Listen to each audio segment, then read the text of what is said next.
in fact.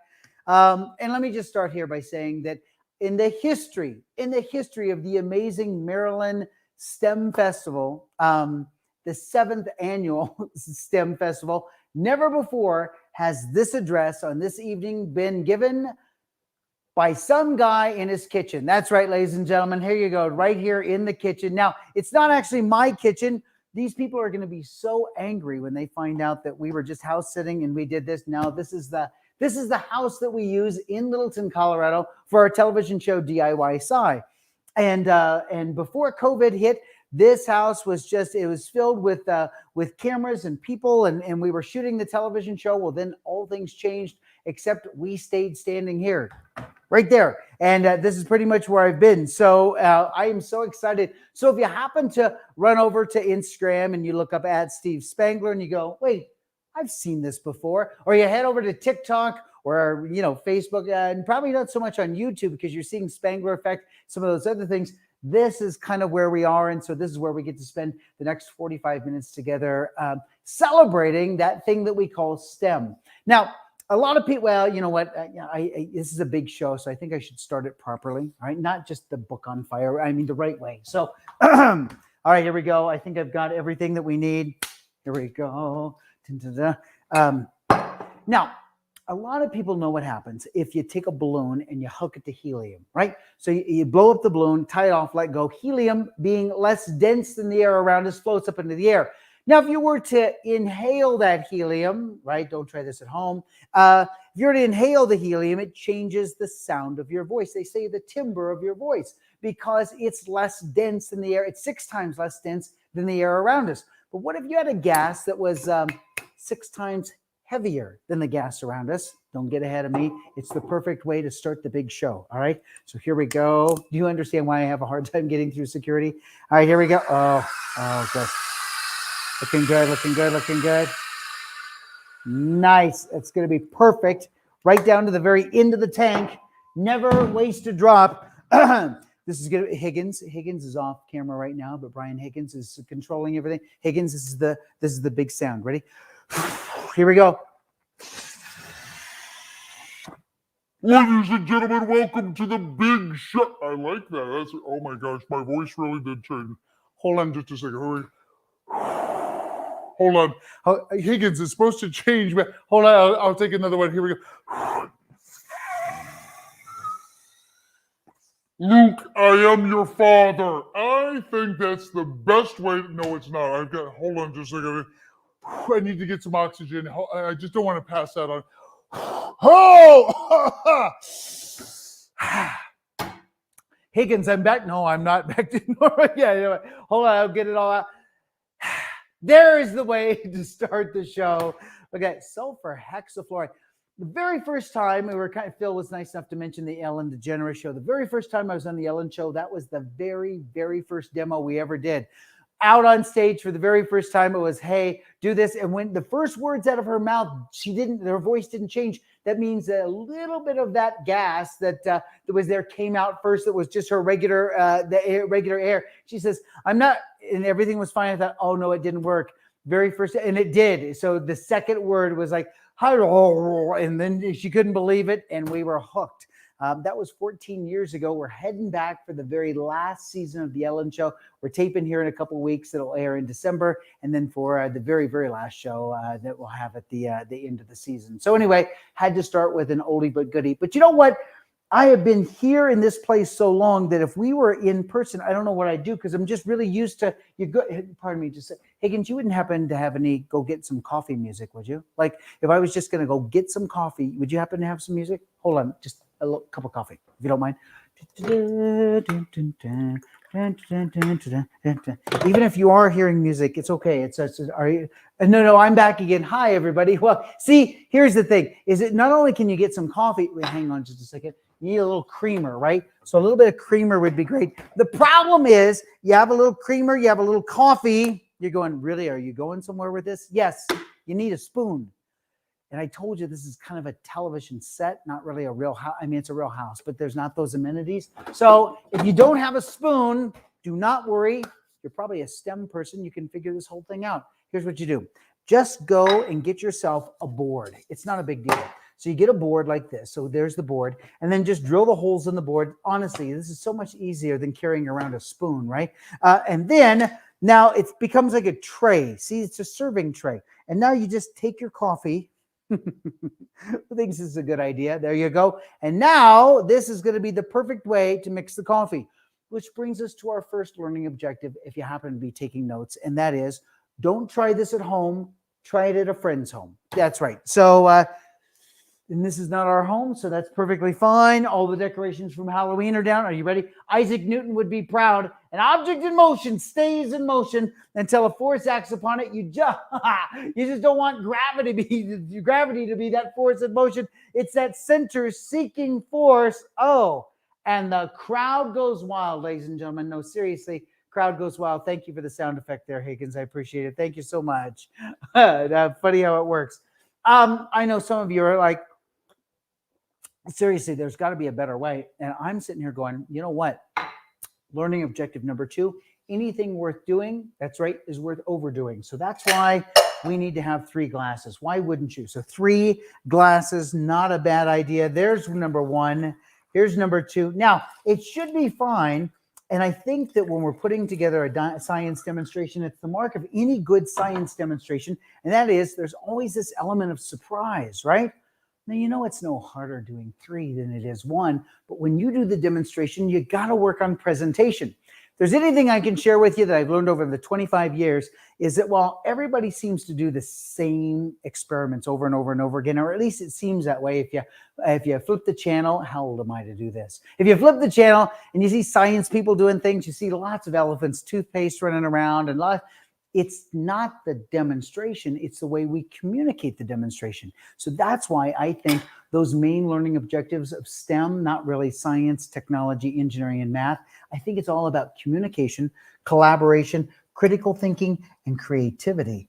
Those are the things that people remember, and more importantly, those are the things that people are hiring for when you're looking for that STEM-based career. All right, here we go. Anything worth doing is worth overdoing. Higgins, is that sound effect up yet? Are we good with the drum roll, you think? We're going to try it. Here we go.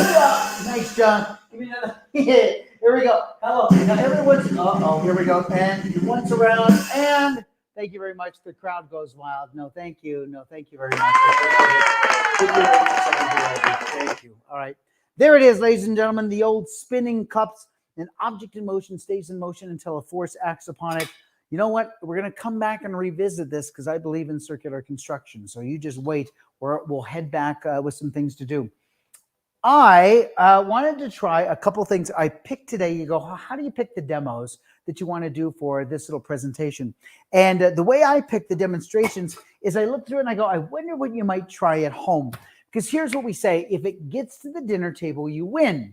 My principal, I taught elementary school for 11 years here in Colorado. And my principal told me, it's a long story that I won't bother you with, but my principal, the learning point from my principal was, if it gets to the dinner table, you win. Well, I'll tell you a quick little piece of it. We were doing exploding pumpkins because it was Halloween.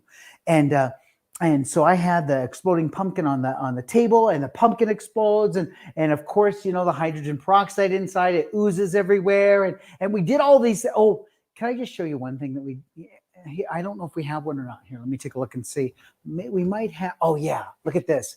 I got to show you. See, I was doing this Halloween show as a brand new teacher.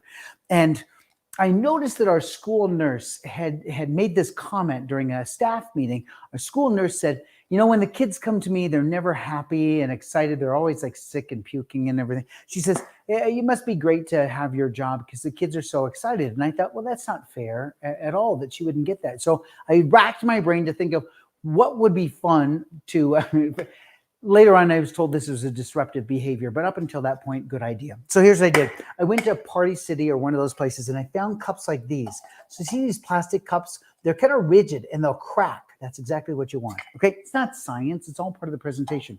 I taught kids, I take third graders, for example, say, put your coat on, and then they'd stick it under their arm. Now, I know you can see it right there, but imagine your coat is on. And then I'd send them down to the school nurse. And then I'd tell the kids, tell the nurse that you broke your arm. And so they'd walk in and go, Ms. Steinke, I broke my arm. And of course, the nurse is like, what? And the kids would go, you know how I can tell? And she'd go, no. And the kids would go, because I could do this. Now, I was told later on that was a disruptive behavior, but it was the best thing. Tell me you don't want to do it. You're going to put this under your arm like this. And then you got to go, when you go to the doctor and you check in or whatever, they go, oh, you're feeling great. And you go, no, I got a crick in my neck. And that, so anyway, I think the communication piece is a huge piece when it comes. My principal told me if it gets to the dinner table, you win. And that night that we were doing the exploding pumpkins and that day, and parents came back and said the kids are putting cups under their arm all night long. And we don't understand what that is. And it did get to the dinner table, right? The parents don't have to say, so what'd you do today? And the kids say nothing. You know, you're creating an experience. And that's what we're trying to do, is just to create something that gets people talking. Not this, but you get the idea, right? All right. Couple of things that I thought would be fun for you. Now, you don't have to have materials, but if you're jotting down some notes, when we're done with tonight's program, you might find some of these materials just sitting around the house. I challenge you to try at least one thing. Find one thing in the presentation that you can do. Do that one thing and make that the demonstration or the cool science experiment you share with other people. That's how we make this infectious, so to speak. I guess I shouldn't say infectious right now. No. It makes it exciting. That's what it is. 3 cups. Got it? So here are 3 cups. Here's what we're going to do. It's the amazing jumping cup trick. So here's what's going to happen. Put 2 cups in one hand, 1 cup in the other hand. And now this is the challenge you have for somebody else. You say, I challenge you to get this top cup into this cup over here, right? Now, a couple of things you can't do. You can't do this. Creative, but not that you can't do that. No. And you can't do this. You can't, oh, hold on a second. You could try, you can't do this. You can't do that. Can't touch it, right? You can't have somebody else move it over there for you. You can try to throw it, but that doesn't seem to work too much. And this is just boring if you try to see how that works along the way. So here's what I want you to do. Challenge somebody to get the cup from one to the other. Thanks so much. And so here's what you do. Here's our little secret. We're going to use Bernoulli's principle. Fast moving air creates this area of low pressure. So that's one little part of it. The other part is that we're going to blow at the cups. And if you blow at the cups, and notice the fluted nature of these cups. Now, all cups work well. Some work better than others. My challenge for you is to just try and find out which one works the best. But I'll drop it in and then squeeze it just a little bit so it pops it up. Now, puff the air at the cup, right here at the cup, and see if you can lift up the cup and catch it, and it will pop forward. Ready? Here we go. Tip your waitress. I'm here all week. Thank you very much. There it is right there. It's the jumping cup trick. Look at that. Now, does it? I got lucky on that first one, didn't I? Look at that. Look at that. You may not look. It's now. Try other cups along the way. Do not pass out. Right? And I'm making it look easy, but it's called COVID. I had nothing to do for months. So I see what happens. If it doesn't seem to work well for you, the jumping cup trick, fast moving air creates that area of low pressure. Just change it up just a little bit. So watch. Instead of using this, try this. So get yourself a coffee mug, right? So here's our coffee mug. And then here's an empty soda can that fits nicely in the coffee mug. So look at that. That's perfect. So now as I blow air here, some of the air will go down in there. It'll give it a little bit of a lift. That fast moving air creates an area of low pressure. Oh, I think you're going to like this. Watch this. That's so much easier. It's the jumping can trick. Ready? Nice job. Ellen loved it. You'll love it as well. Just not every cup works well. So you got to find the perfect coffee cup that works well, and then the can in there. You'll be doing that. I know what you're thinking. You're going to jump from here to the cup to yes. Try whatever you want to be able to do, but it's kind of cool. It will kind of remind you of that Bernoulli's principle. That fast moving air creates that area of low pressure. However, as you're doing that, would you think of those things that we talked about before? Now, I'm going to throw Brian Higgins for a little curve. Higgs, you wouldn't happen to have the STEM thing up, would you? Do you have STEM at all? Because, I told you that STEM, science, technology, engineering, and math, and those are the things that people really, they equate. And, some people say STEAM, so they had the arts, and we find out that it's the artist or the communicator who inspires. But if you really ask the people who are funding STEM, our wonderful sponsors who help fund this event, really ask them, what is STEM really all about? They'll tell you maybe something different than just those words, science, technology, engineering, and math. If you ask those people, they might say this. STEM is all about inspiring the next generation of scientists and engineers. That's what STEM is all about. Our job as science communicators is just to get you to fall in love with this idea. Then believe, no, I'll show it to you one more time. Inspiring the next generation of scientists and engineers and critical thinkers, right? That's what STEM is all about. So if you take a look at it, there's everything. There's STEM, there's STEAM, there's STREAM, science, technology, reading, engineering, art, and math. That's called school. There's lots of those things that are along the way, but it's different than what we used to do years ago. Why? Because I think we're approaching it differently. We are focused on those 4 things that I just mentioned. Ready? Communication, collaboration, critical thinking, and creativity. So as my part of the program, I hope that you'll leave being able to go, oh, maybe I have to find just a fun, cool way to present it, right? Communication, collaboration, working with others, critical thinking. Well, we always need that. And a little sense of creativity. That's what makes people excited about it. And that's kind of what we had to do when we joined a platform like TikTok. Now, look, I'm not your normal TikToker, right? So I don't really, is this TikTok, Higgins? I don't think this is, no. But our TikTok channel has almost 750 million views on it with small little science experiments. And so let me show you a favorite one that seemed to resonate nicely on TikTok. Easy one for you to be able to make. And I think that part of that communication is a part of it. People see simple to find materials and they're like, I think I could do that.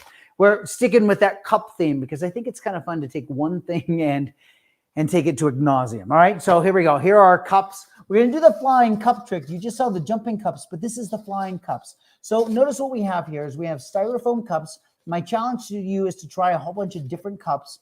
And then I took a piece of tape and just taped them in the very middle. Okay, all right, so now we want to spin the cups. If we can spin the cups, we're going to have a little bit of that Bernoulli's principle in action, but more of the Magnus effect, right? We're going to have that spin, and that spin factor is going to cause those molecules to whip up and around, and we're going to have an area of the cups that will have a low pressure and the area of the cups that will have a little bit more high pressure, kind of like throwing a curveball, but we're going to practice it with these silly cups. Now, there's got to be a way to spin them, so if I just come back like this, I can just spin, and it's nothing great for you, but you'll notice that if you spin the cups and you let go, it should land in front of you, not behind you. So if I try to spin this way, no, it doesn't seem to work well at all. But if I spin backwards, look at that, or here, if I spin backwards, there you go, lands kind of in front. Well, I want to do it faster, so look at what we've done here. I took rubber bands and hooked them together. So here's what you do, is you take the rubber bands and you put one inside the other one, and now you hook them together like this. So there's 2, and here's the third one right here. So 3 rubber bands hooked together, this will be perfect, okay? And I'm just using these number 33 size rubber bands. All right, so now watch what happens. You put the rubber band on the cup like this, hold your thumb on it like this, and now pull and stretch it around. And that doesn't always happen on the first time. Sometimes I'll get a little misfire on the first one, but hopefully we got a good one here. All right, so there's the wrap like that. So you see it here. So now we would say elastic potential energy, right? We wrap the cup in those rubber bands. So now watch, when I come back this way, and I'll do it a couple of times, one straight at you and one sideways, but if I pull back like this and I let go, watch it fly out. Look at that. Beautiful. Nice. All right. So here we go. Anything worth doing is worth overdoing. Let's do it again. Now I want you to try it with other materials. I think a popcorn bucket would be great. So a couple of those, right? Small cups, large cups, Dixie cups, plastic, whatever you think, plastic cups, styrofoam cups, whatever it might be, but try and take the flying cup challenge. So there it is there. Let me shoot it this way, sideways, if you can kind of see. Ready? 3, 2, 1. Look at that. Nice one. Almost a perfect landing right there. You've got it. So it's that spin that will change the pressure differential on each side. A little lower pressure here gives it that lift that you start to see it as it spins up and around. So as it tries to come up and around and gives the cups lift. What a simple way to be able to do this and to show the Magnus effect and a little baseball piece in there as well. Fair enough? All right. Simple to be able to do. All right, and I know that Phil and the festival would love online if you try any of these things to post. So if you happen to do the jumping cups or the jumping can, the flying cups, whatever it is, the spin, any of those things, if you have some success with those, would love to have you post those and tag the Maryland STEM, the STEM Festival, so that they can share that success as well. All right. I selected this next one because sometimes I get the question during question and answer about a first science experiment. Was there a first science experiment? Yes, there was. I want to share that. But before I share that, I should probably just check in with Phil real quickly. I know that Phil is monitoring some of the social right now and is taking a look at what we're doing both on Facebook and on YouTube. Phil, anything that I should address at all? People are wondering, how do you come up with new experiments? Oh, it's a good question. That's great. All right. So let me jump into that. There's a whole lot of collaboration for new because a lot of people will say there's nothing new under the sun. And while that's probably true, there's probably principles that are there. The way that we approach it is new. So, for example, you can imagine when a television producer of a show calls and they go, "What's new?" And we're playing with something. One of the things that I learned early on was I could take something old that we've done and just take it to an extreme level. So, case in point, when we did walking on corn or on quicksand, right? It's just that classic experiment where you have a box of cornstarch and some water. We're making a non-Newtonian fluid, right? Ubalik. But if it's pretty fun with one box of cornstarch, I told the producers of the show, I said, well, we could probably make it bigger. Like I could do a batch of it, like maybe 10 boxes. And you could see them go, right. How about 100 boxes? And I mean, oh gosh, no, I couldn't do it. And they said, what's the most? And I go, I don't know. We ended up doing 2,500 boxes, a cement mixer, and a special container that Willie Nelson was mad because he had to move his van thing, his rig, just so they could get the 800 gallons of water into the studio to be able to. So it was an old experiment, but with a little twist. So you feel it's that creativity, right? But it was a collaborative effort. It was somebody pushing me outside my comfort zone going, could you really do that? And I mean, you can't practice that, or at least we couldn't practice that. So when you saw us do that, or if you saw it online, that was the actual first time we had ever done that. So sometimes the answer to the question is you take something old and you put a little spin on it along the way. Okay. Great. Thank you. Anything else popping in, or I'll come back to you before the end? We'll come back. Sounds good. Thank you. Let me show you the very first science experiment I ever did. And it was in kindergarten. I was 5 years old. My dad was an electrical engineer and a chemist, right? Smarty pants. And so when it came time for show and tell, when everybody else was bringing, back in the day, a G.I. Joe or, a truck or whatever it is that they'd bring in the bag to show for show and tell, my dad was like, no, I have something for you. You're going to have a science experiment. I thought, I love science experiments, and I'm 5. And you're walking to school, so you put the thing in your backpack and you'd go. So let me show you what it looks like. Now, we didn't have these 1-liter bottles back then. We had mouthwash bottles, but I'll give you an idea of how the whole thing worked. So we start like this, a glass of water, and we used, look at this eyedropper. Now I'm going to have a version for you to be able to try that doesn't use an eyedropper, but that's what this is, a medicine dropper, an eyedropper that you would find in the pharmacy of a Target or a Walmart, place like that. All right, it's the float sink challenge. So here's our glass of water. Float or sink when you drop in the water. Turn to the person next to you and tell them, float or sink, float or sink, float. What do you think? Higgins, what do you think? Float? Oh, I think he's seen the show. Bingo. It floats. Bingo. There it is.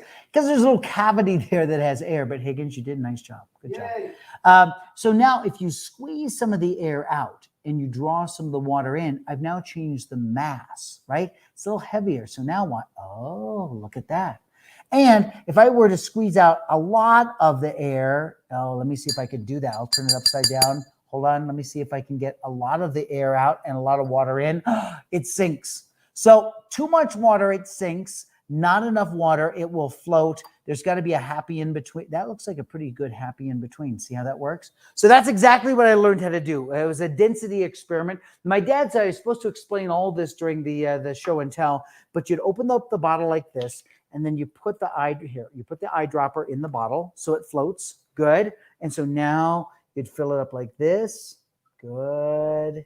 And now we were ready to go. So now if you squeeze the bottle, So Higgins, it's been a while since we've done this, but if you squeeze the bottle, look at this. Do you see the water going up into the eyedropper? Can you see it going up and down here? So as you squeeze, you compress that air, because water is not compressible, but that pocket of air is, and it will sink if you squeeze it, and if you let go, it'll float.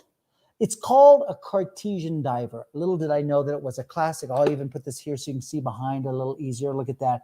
Float and sink. It's called a Cartesian diver. It's a classic science experiment, but you definitely can see as I add pressure to it, I can make that water go up and down, that water level go up and down. All right, so what did I do for show and tell? Well, on the way to school, my dad left me with this. He goes, now you got to come up with some story because you got to get kids interested. Otherwise, they're not going to be interested. There's nothing interesting about that.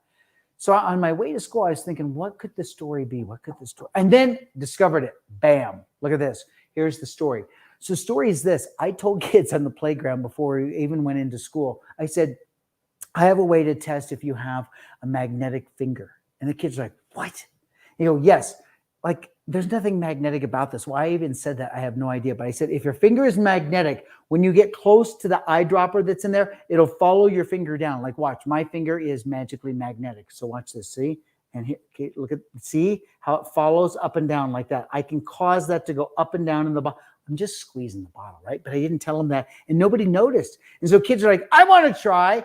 And then I said, it's going to cost $0.25. Well, lunch was 50 cents. And so everybody had $0.25. And back in the day, you actually had to pay the money, in like two couple quarters.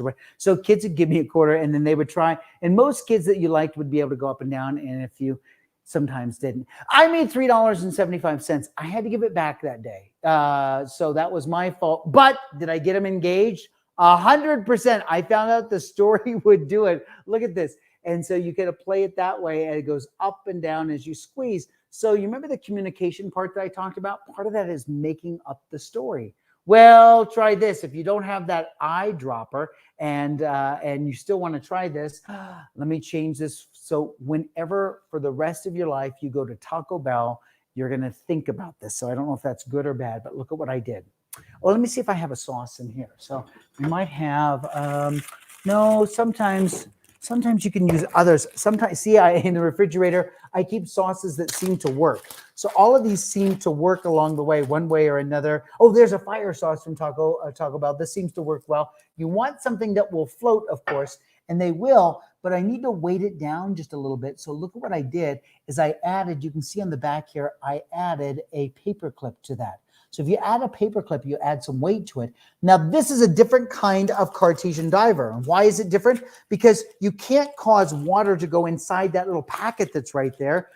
So what are you doing? You're actually squeezing and compressing the pocket of air. So now watch what happens. You can do the amazing, I'll spin it around here. There you go. You can do the amazing floating and sinking mild sauce. So there you go. As you squeeze the little packet of air. So look at that. It will sink. And as you let go, it will float. And so now you can do the floating, sinking packet of taco sauce. And here's my suggestion for you. If you really want to mess with people, try the presentation. You just reach up and you either grab your own hair or just grab somebody else and say, can I borrow a hair? And don't really pull their hair, but just reach over and go like that. You'll watch this. You can wrap the hair around, and they're like, you can't, right? And you go, you can. And so as you pull like this, doesn't it look like it's attached? And you let go, you go, oh, I could grab right there, right there, right there. Let me pull down like that.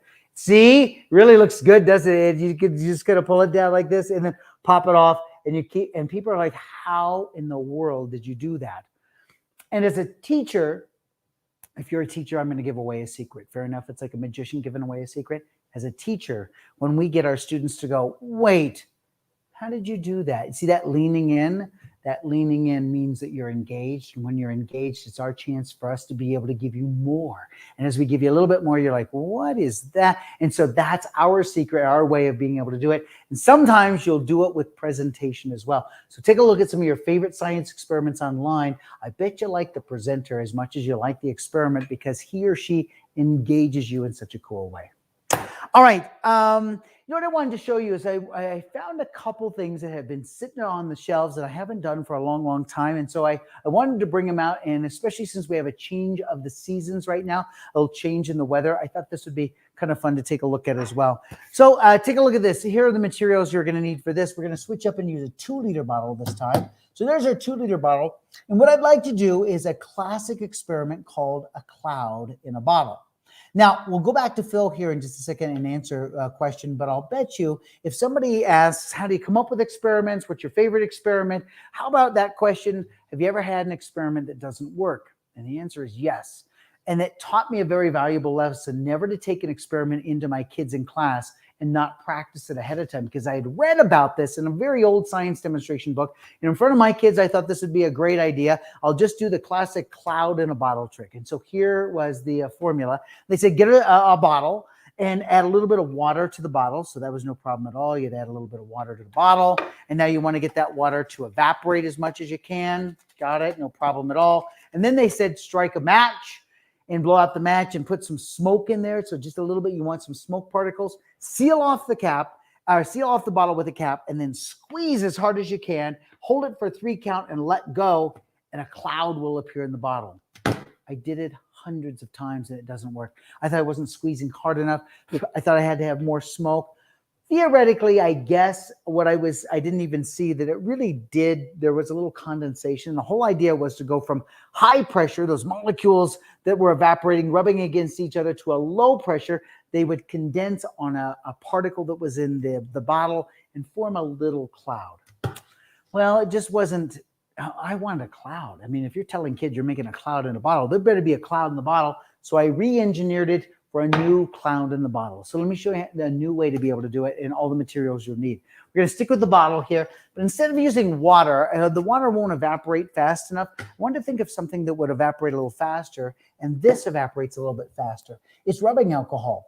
So I'm using this 91% rubbing alcohol. I've used 70%. It's perfectly fine. I'm only using this because this will evaporate fairly quickly. So take a look at this. I'll put a little bit in here like that. Doesn't take much at all. And now I'll spin this around. I just want this to evaporate. Good. There it is. Looking good. All right. Now I need more than just squeezing the bottle and letting go. I need a little bit more pressure. That's where this comes in here. You're going to need a foot pump. So fortunately for me, our PE teacher had plenty of these to make sure the basketballs, footballs, volleyballs were all blown up. And so I had to borrow one of these. But I just had to make the end. So let me show you how you can make the end. So I'm using a tire stem. That's what this is right here. So if you go to a automotive section of a department store, or like a Checker Auto Parts, or any of those kind of Pep Boys, any of those, you can find a tire stem. So I use that, and then I had a rubber stopper. So you can kind of see the rubber stopper right there. That's it. So the rubber stopper will fit into the bottle like this. So that's it. Got it? So there you have it. And so now this is everything that we're going to need. Let me put this on like this, cap that off. And the last thing is, how about a pair of safety glasses? Not a bad idea. Got it? So this is going to go on top, so you can kind of see all the things that are going to happen. I'm going to pump here like this. And as I pump down, we're now adding air to the bottle. So the air can't escape. And so the bottle is actually warming up a little bit. So the molecules are getting in there. You're adding pressure. It's high pressure, right? So you're adding pressure. I don't need to put a lot in there. Of course, you have to have that squeaking sound to know that it's working. Are you ready? Here we go.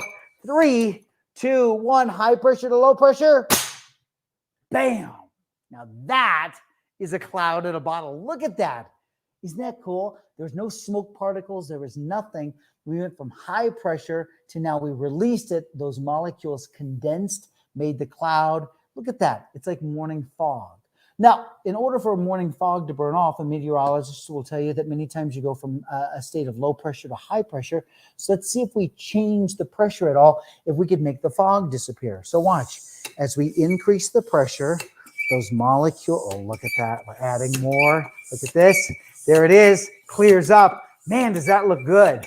That's perfect. All right, here we go. Once again, state of high pressure to low pressure. Here we go.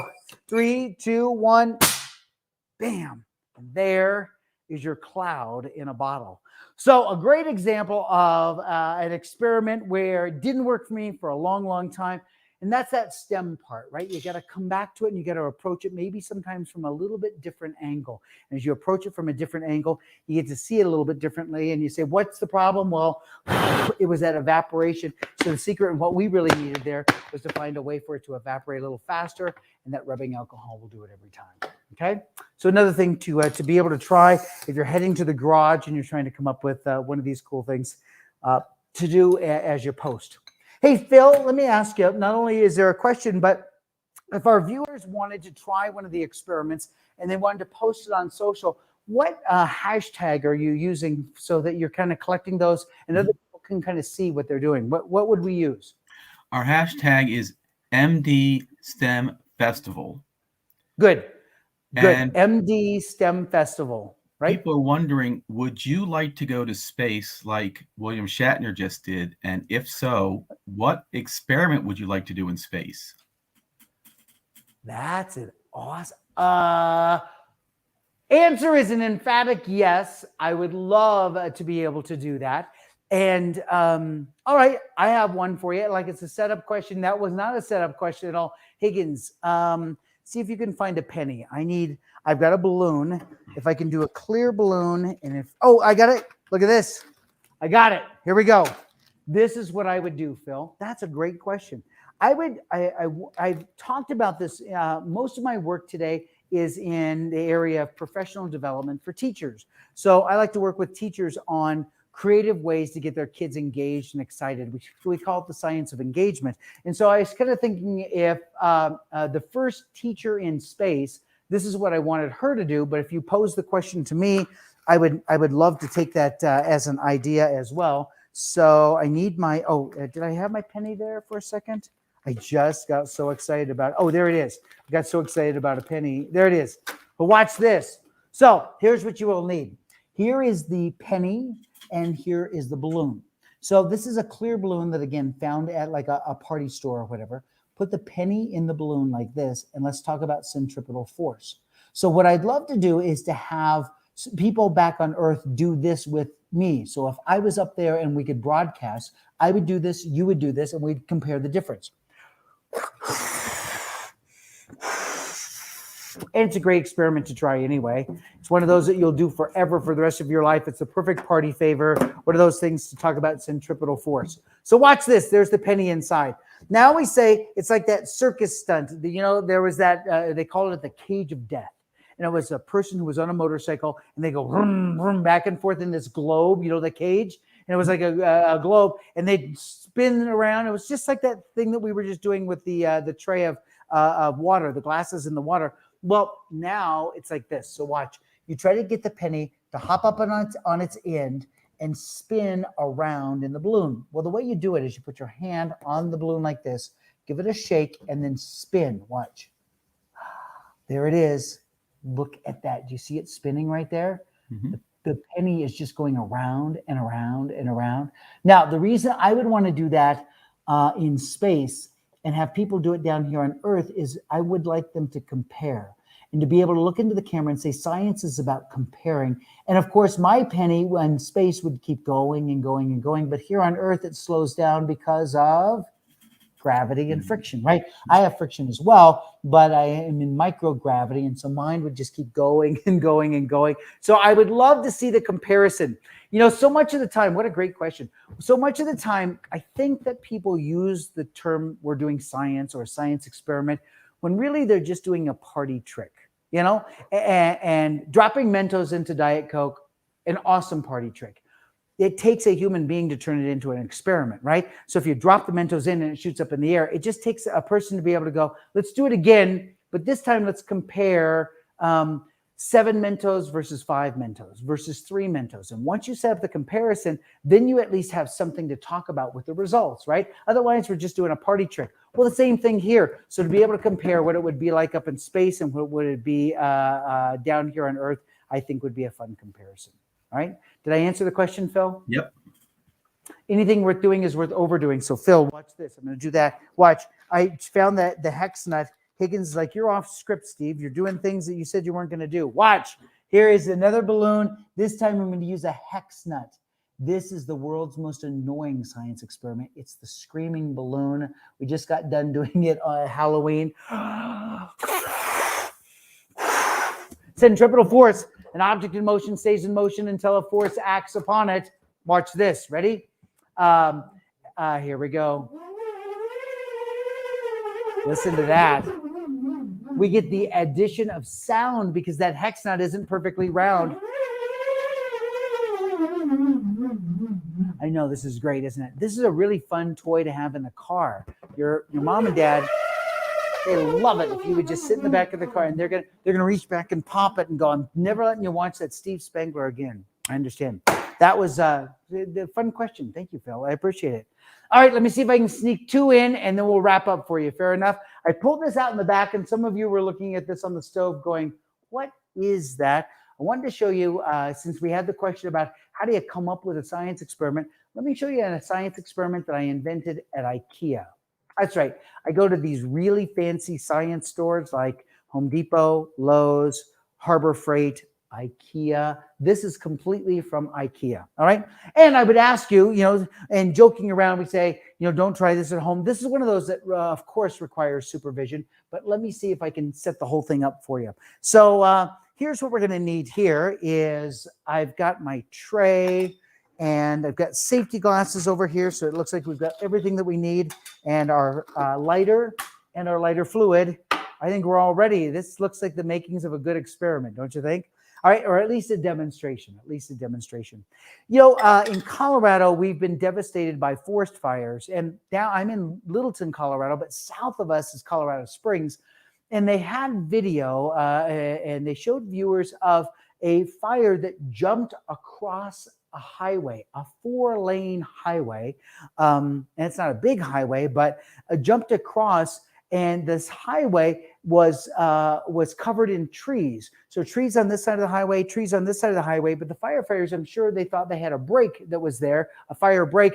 Come to find out, the fire jumped from treetop to treetop. And the question was, how in the world did the fire get up treetop to treetop? And the answer was a fire tornado. And they actually showed on video, and you've probably seen it online. If not, Google it, a fire tornado. It's where the air whips through those trees in such a way that it starts that spinning motion. I think we have a theme tonight, don't we? And that centripetal force, or that momentum, that, as they say, the angular momentum of that spin causes that hot air that's rising, the fire that's rising, to start to spin and twists up into what looks like a tornado, right? So what would that look like? From a demonstration standpoint, we need to be able to move those molecules around. Now, the classic, I didn't invent the classic, it was just my method. The classic was a screen. So you had to build this column that was a screen, and then you had to put it on a table, and then somehow you had to get it to spin. This is a little easier version, right? So let me put on my safety glasses. I'm going to add, you can see down here, Higgins, I just have an old, I think it's a crucible from the science lab from so many years ago on this heating pad that's here, or this hot pad. And now a little bit of the slider fluid on the sponges that are here. And now I'm going to use the Petri dish. You can see how many years I've been doing this demonstration to extinguish it. So there it is. There's the flame. If you spin this flame around, I don't get a tornado, right? I don't get any tornado. I really need to get that air whipped up. So we'll set this off to the side. We'll use it here in a second. Let me show you the makeup of this. So I took a trash can that I found at IKEA. So this was right there. And then they sell these, what they call a lazy Susan. I think that's what they call it. So this spins like this. Now, it seems like I have some water on the table. So let me clean this off so I get a good spin on this. And good. There it is. All right, looking good. So now this is going to spin. As this spins, that screen there grabs onto those molecules and causes the molecules here to start to spin. That hot air rises. That's like a convection current. Let's see if we can get our fire tornado. So this is going to go in like this. I'm just going to spin it so I can, I think it's right there in the very middle. So I just want to make it so that it's I think that's a perfect spin. All right. So Higgins, if you'll flip off the lights. Nice. So now we light from here. So there's our fire. So now watch what happens when I spin. Watch this. Oh, amazing. There is that fire tornado that you get. So look at that as it spins around. That's amazing. Higgins, if you come out to a wide shot, look at how high that goes. Look at that. Oh, that's amazing. Clear up here. So you can imagine how it jumps from treetop to treetop and how difficult it is for firefighters to be able to fight those kinds of fires as the winds kind of whip through like that. But amazing, amazing tornado that you get there. All right, I'm gonna let the whole thing die down here for a second. Cover it up, extinguish it by taking away the oxygen. So again, I'd ask you not to try this one at home unless you've got an adult and you're trying to kind of recreate something that way. But maybe just one of those fun things to at least share with you an idea that sometimes that creativity comes as you're walking through in the strangest places. Okay. All right. Phil, if I'll come back to you and see if there's a question. If not, then I've got a demonstration to wrap us up for tonight and to let people kind of wrap up for the evening. Anything that you're seeing there in the comments? No, take it away, Steve. Take us home. Excellent. I greatly appreciate it. Well, there are so many things that we've been thinking about here. Everything really has been very attainable. I mean, aside from even this over here, you can see that we use some fairly simple things. And we've been talking about motion, right? An object in motion stays in motion until a force acts upon it. What about a challenge, right? What about if we take the first part of Newton's first law, an object at rest stays at rest until a force acts upon it, and we'll dig back into the old, the texts and see if we can find a classic demonstration. Back in the time, long time before TV, long time before radio, when people would retire after dinner to the parlor, so to speak, and there was a whole genre of entertainment called parlor tricks. And this is a classic parlor trick from the 1700s or so. And let me show you what it looks like over here. So it starts with a glass of water. So here is our glass of water. And to that, the challenge will be to get the egg into the glass of water. Now, we use a raw egg always. So the object is to get the egg in the glass of water. So that's why I would have you present as a challenge to somebody else, right? Somebody say, I need you to get the egg into the glass of water. And they're going to go, that's so easy. I mean, how hard is it to get an egg into the glass of water? You go, oh, quick little thing. You can't touch the egg and you can't touch the glass of water. And in fact, I'm going to form a barrier here so that you can't even touch the egg. Got it. So now you can't pick up the pan. You can't touch the glass of water. You can't touch the egg. And you can't get somebody else to do it. It's kind of like that blowing cup challenge, right? So now they're invested, they're in, and their critical thinking is kicking in, right? And you're doing STEM, and they're going to go, oh, I got it. If I hit it, that's a great idea. If you hit it seems like a horrible idea, doesn't it? Because if you hit the pan may slide kind of like this. You're thinking the tablecloth trick, but it probably will hit the edge here and throw it off to the side. You know what we need to do is kind of like knock out a support from underneath the egg. And that's where that comes in right there. That's right. You need to start collecting toilet paper rolls. They're called do-to-do tubes. We called them that because when we were a kid, you'd finish the roll and go, do-to-do. It's just our signal to mom that we were done. So this goes here, and we needed more toilet paper. So you need that there. And now the egg is precariously perched right on the top. Got it? So now it still even looks hard, doesn't it? You say, without touching the egg, without touching the tube, but they can touch the pan, but just for a split second. You know what we're going to do? You're going to hit the pan, send that energy of that pan moving in this direction to knock the tube out from underneath. The inertia, the tendency of the object to stay at rest until a force acts upon it. Gravity allows it to fall in. Let's see if we have a safe splashdown. Higgins, little drum roll, please. 3, 2, 1. And the crowd goes wild. No, thank you. No, thank you very much. Thank you.